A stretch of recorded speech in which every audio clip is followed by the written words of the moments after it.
साथियों, आज हम लोग भारत में पारिवारिक जीवन के ऊपर चर्चा करेंगे।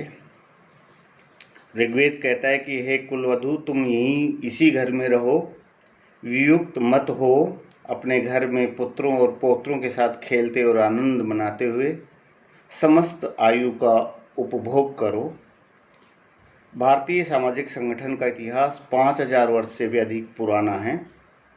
जब विश्व के अधिकांश देश सभ्यता के उषा काल में थे, तभी भारतीय समाज सुव्यवस्थित रूप धारण कर चुका था। आर्य ऋषियों ने भारतीय समाज के संगठन के लिए जिन संस्थाओं का निर्माण किया, परिवार अथवा कुटुंब उनमें सबसे प्राचीन था। आर्यों के प्राचीनतम ग्रंथ ऋग्वेद में परिवार का संगठित स्वरूप दिखाई देता है।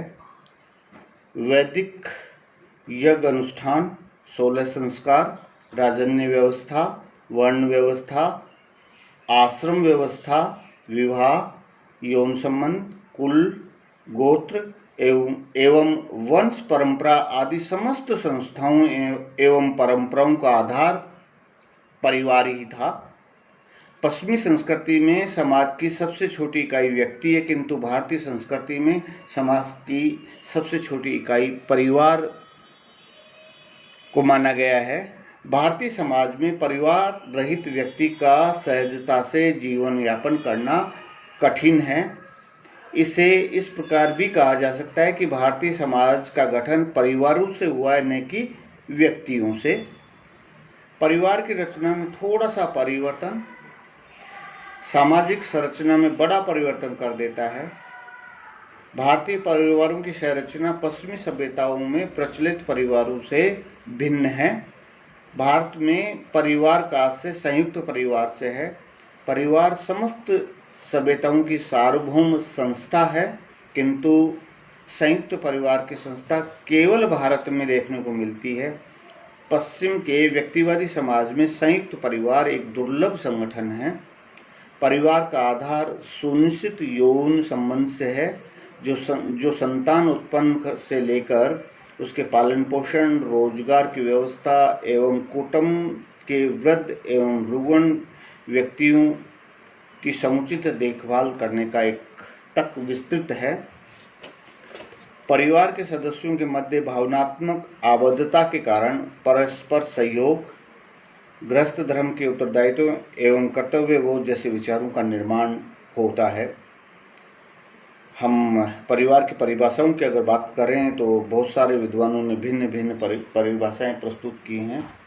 हम प्रसिद्ध विद्वान मैकाइवर और पेज के अनुसार अगर देखें तो वो कहते हैं कि परिवार पर्याप्त निश्चित यौन संबंधों द्वारा परिभाषित एक समूह है, जो बच्चों के जनन एवं पालन पोषण की व्यवस्था करता है। ब्रिजेश और लाक के अनुसार परिवार संस्था के रूप में एक प्रक्रिया है जो समाज की संरचना में सहयुक्त है। परिवार व्यक्तियों का समूह है जो विवाह, रक्त या गोद लेने के संबंधों से संगठित होता है।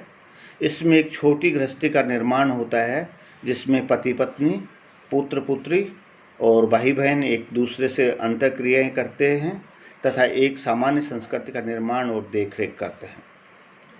डेविस के अनुसार परिवार ऐसे व्यक्तियों का समूह है जिसमें एक दूसरे से संबंध सगोत्रता पर आधारित होते हैं और इस प्रकार एक दूसरे से रक्त संबंध होता है। भारतीय विद्वान आर.सी. मजूमदार के अनुसार परिवार उन व्यक्तियों का समूह है जो एक ही छत के नीचे रहते हैं, जो रक्त संबंधी सूत्रों से संबद्ध रहते हैं और स्थान, हित तथा पारस्परिक कृतज्ञता के आधार पर समान होने की भावना रखते हैं। केलर के अनुसार यह मनुष्यों का एक वर्ग है जो जीवन यापन तथा मानव जाति को सहकारिता के आधार पर स्थिर रखने का प्रयत्न करता है। परिवार का मुख्य आधार विवाह है, जो यौन संबंधों द्वारा संतान उत्पन्न करने से लेकर उसके लालन पालन, भरण पोषण, सेवा शुश्रूषा आदि तक विस्तृत है।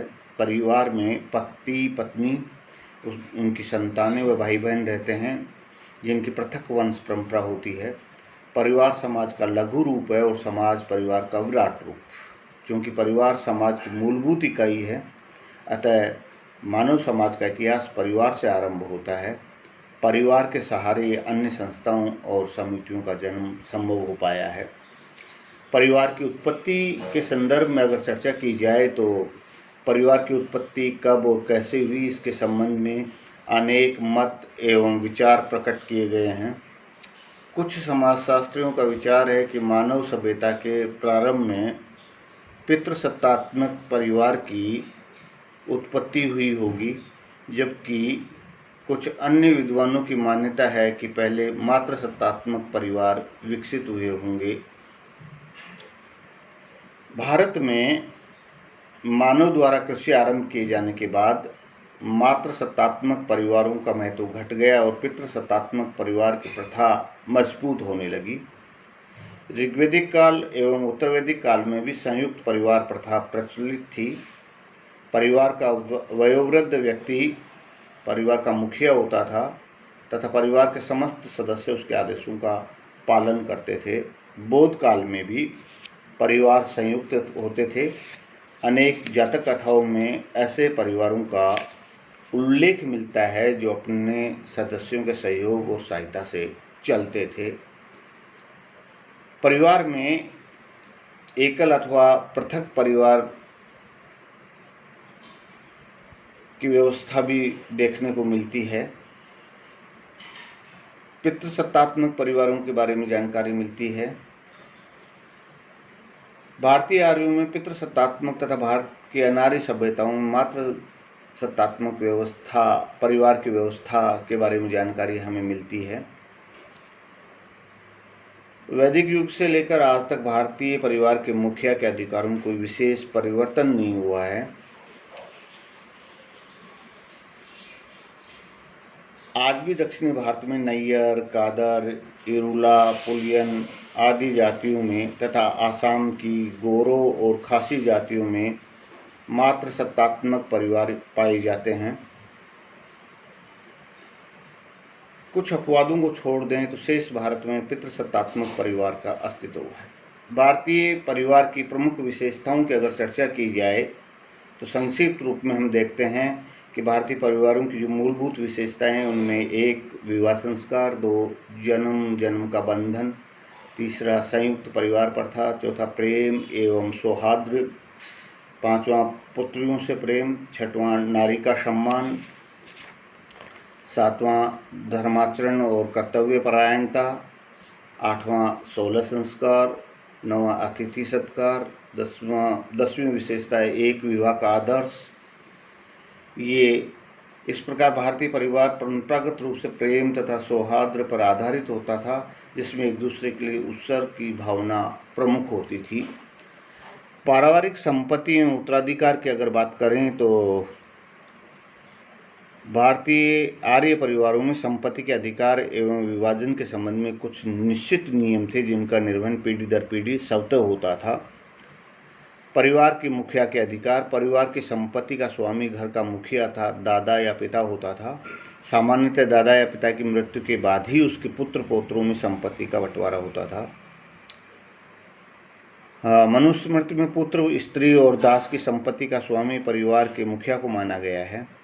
विद्वान पिता अपने पुत्रों की शिक्षा स्वयं करता था, इसलिए उस युग में पिता को पोषक एवं शिक्षक दोनों रूपों में माना जाता था।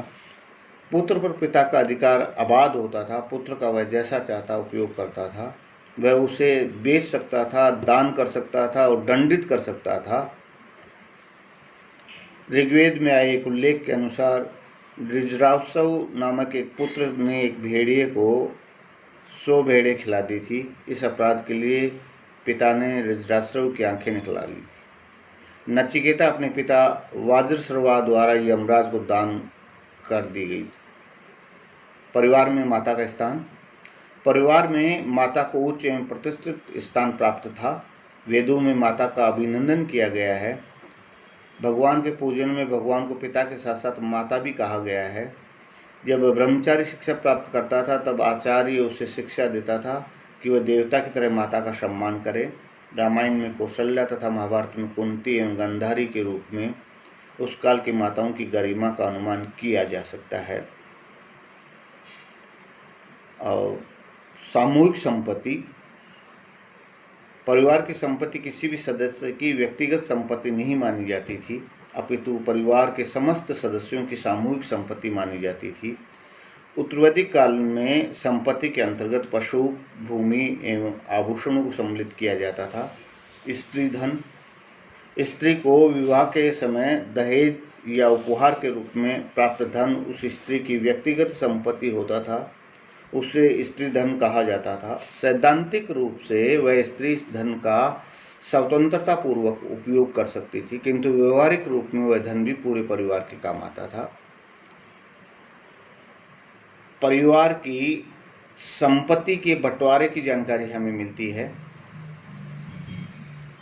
पैतृक संपत्ति पर 12 प्रकार के पुत्रों का अधिकार होता था। परिवार की संपत्ति पर स्त्री एवं पुत्री का भी के अधिकार की भी चर्चा की गई है।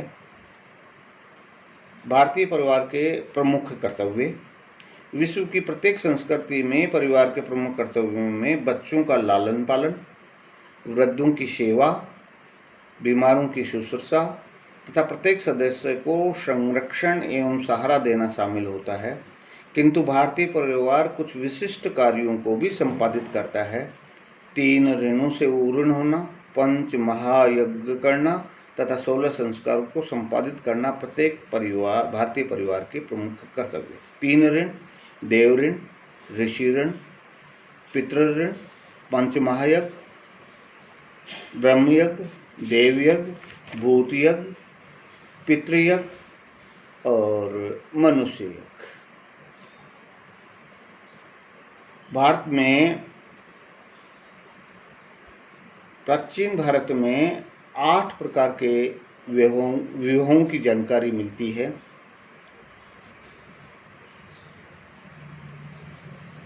अंतर्जातीय विवाहों की जानकारी मिलती है हमें। हम सबसे पहले विवाह में अष्ट प्रणाली जो थी उसको देखेंगे। ब्रह्म विवाह, प्रजापात्य विवाह, देव विवाह, आर्ष विवाह, गांधर्व विवाह, आसुर विवाह, राक्षस विवाह और पेशाच विवाह। अनुलोम और प्रतिलोम ये 2 प्रकार की व्यवस्था थी। अनुलोम विवाह उसे कहते हैं जिसमें पुरुष अपने से नीचे के वर्ण की कन्या के साथ विवाह करता था, जैसे ब्राह्मण पुरुष का क्षत्रिय अथवा वैश्य कन्या के साथ विवाह, क्षत्रिय पुरुष का वैश्य कन्या के साथ विवाह।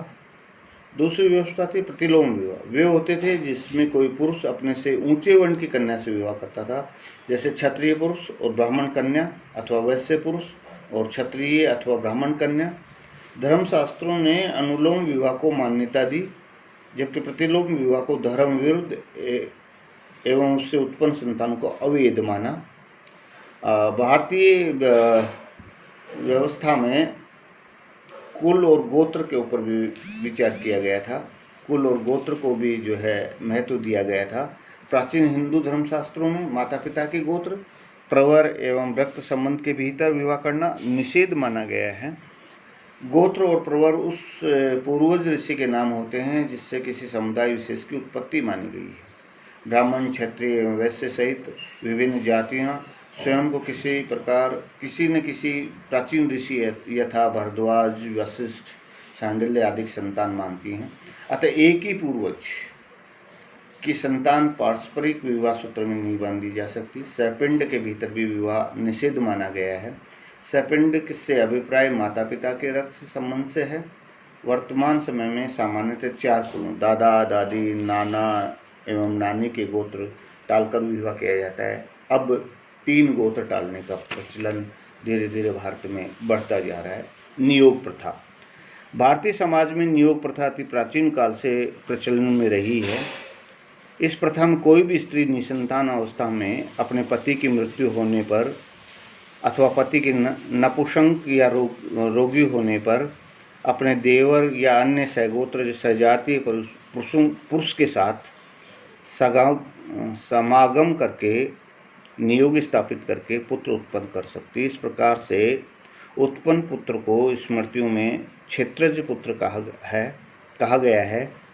इस प्रकार से प्राप्त पुत्र को तत्कालीन समाज में पूर्ण मान्यता थी।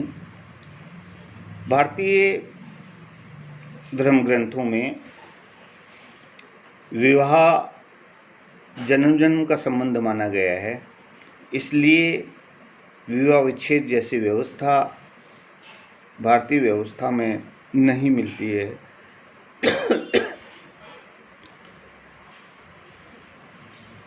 धन्यवाद।